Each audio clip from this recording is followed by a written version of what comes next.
Assalamualaikum warahmatullahi wabarakatuh. Perkenalkan kami dari kelompok 2. Nama saya Ulung Sutantina. Saya Zilza Nawang. Dan saya Rafael Ditya Adiagali Akif. Saya Aisyah Zakia.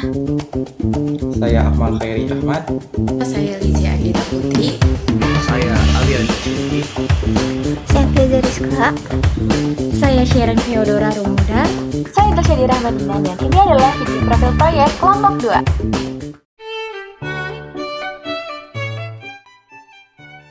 Baik, untuk kasusnya sendiri kami memilih untuk mengangkat tema pendidikan inklusif. Dan kami berfokus pada bagaimana pembelajaran siswa tunadaksa di sekolah dengan mengimplementasikan beberapa teori-teori yang telah kami pelajari di kelas sebelumnya. Yang pertama ada teori dari Lev Vygotsky, yaitu tentang sosiokultural, bagaimana lingkup sosial serta budaya mempengaruhi perkembangan seorang anak.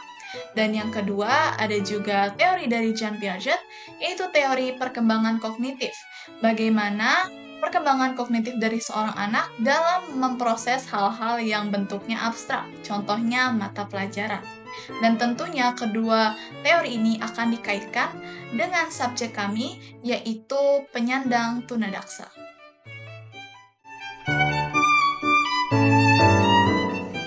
Kami memilih teori ini untuk menyoroti adanya kesenjangan dalam literatur terhadap teori kognitif klasik seperti teori Vygotsky dan teori Piaget dalam memahami proses belajar siswa tunadaksa, serta berharap adanya kontribusi terhadap pengembangan pendidikan inklusif yang lebih relevan dan adaptif.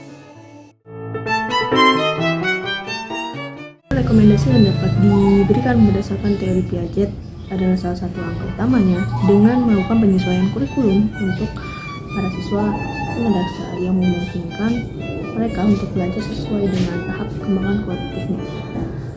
Pembelajaran harus bersifat konkret, fleksibel, dan memberi eksplorasi sesuai dengan minat siswa, yang dimana itu tidak menyulitkan mereka untuk menerima materi seperti itu. Kemudian rekomendasi lainnya yang bisa dilakukan adalah dengan menggunakan teori dari Lev Vygotsky yang dimana menggunakan interaksi sosial, scaffolding, untuk membuat siswa-siswa tunadaksa ini bisa belajar dalam sistem luas, karena kita menciptakan lingkungan yang bisa bersinergi membantu dia untuk terus berkembang seperti itu. Jadi baik guru maupun teman sebaya harus bisa membantu dia berkembang, tidak hanya mungkin untuk sekedar dalam akademik aja, tapi juga non akademik seperti itu. Solusi ini perlu bersifat menyeluruh dan berfokus pada penciptaan lingkungan belajar yang benar-benar mendukung kebutuhan mereka. Salah satu bentuk dukungan yang penting adalah penyediaan sarana dan prasarana yang memadai di sekolah. Misalnya, infrastruktur yang ramah disabilitas seperti akses jalan yang landai, toilet yang dapat diakses dengan mudah, serta alat bantu belajar berupa teknologi asistif. Kehadiran fasilitas-fasilitas ini tidak hanya membantu mobilitas siswa, tetapi juga mendorong partisipasi aktif mereka dalam proses pembelajaran.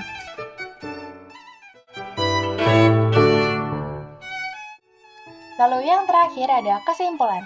Melalui teori Piaget dapat dipahami bahwa keterbatasan fisik tidak serta-merta menghambat perkembangan kognitif selama siswa diberi ruang untuk bereksplorasi dan beradaptasi sesuai tahap perkembangannya. Sementara itu, teori Vygotsky menegaskan pentingnya dukungan sosial dalam proses belajar. Keberhasilan pendidikan bagi siswa tunadaksa itu tidak hanya ditentukan oleh kondisi individu, tetapi juga lingkungan pendidikan yang memberikan dukungan. Maka dari itu, pendidikan inklusif harus dirancang dengan tidak hanya menerima keberadaan siswa tunadaksa, tetapi juga aktif memfasilitasi perkembangan kognitif dan sosial mereka secara optimal. Sekian dari kelompok 2, kurang lebihnya mohon maaf. Wassalamualaikum warahmatullahi wabarakatuh. Kira-kira kedepannya ini kamu punya harapan apa nih untuk sekolah-sekolah, guru, atau mungkin pemerintah supaya pembelajaran itu bisa lebih ramah dan nyaman buat teman-teman yang mempunyai hambatan fisik? Siap Kak, terima kasih Kak. Mungkin harapannya ya, khususnya mungkin untuk yang paling dekat dulu ya Kak, bisa menyusun gitu untuk sekolah-sekolah di Kabupaten Bekasi, bahkan di Indonesia terkhususnya. Alim berharap banget bisa menyediakan fasilitas-fasilitas yang ramah disabilitas, karena tentunya kita juga memiliki hak Kak untuk menempuh pendidikan, untuk mendapatkan fasilitas gitu kan. Karena juga cita-cita Indonesia itu ingin menjadikan anak-anak mudanya sebagai generasi emas, dan itu menjadi aspek yang penting banget sih Kak untuk diperhatikan, karena untuk mencapai Indonesia emas itu bukan hanya dari kalangan yang non disabilitas, tapi disabilitas juga memiliki hak untuk mewujudkan cita-cita tersebut. Salah satunya dengan bisa memberikan fasilitas yang nyaman, dan juga mungkin ya gitu sih Kak. Dan dari pemerintah juga bisa mensupport lagi, karena kan pemerintahan itu pusatnya ya Kak ya. Jadi setiap hal dan kebijakan yang dikeluarkan pemerintah pasti akan berimbas juga untuk aspek-aspek lainnya gitu sih Kak.